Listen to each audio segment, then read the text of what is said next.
سلام حضرات سیما، چطورین؟ خوش اومدین به یه ویدیوی دیگه.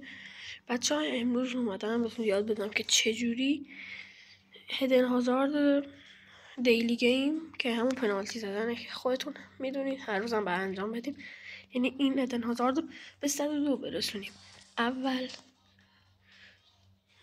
میایم اینجا، اول باید چیز کنیم، اکسپی بهش بدیم که من اینجا میبینین کامل دادم.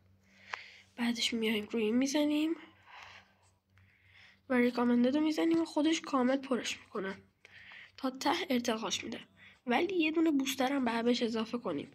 میایین تو بوستر کرافتینگ، البته باید از اینا داشته باشین، از این سمت چپی ها که 70 تا من دارم. اینو میزنین، البته من زدمش الان. بعد رو سلکت میزنین، یعنی این. بعد میایین و شوتینگ رو انتخاب میکنین و اینجوری هیدن هازاردتون مثل من به 102 میرسه. تا یه ویدیوی دیگه، بای بای.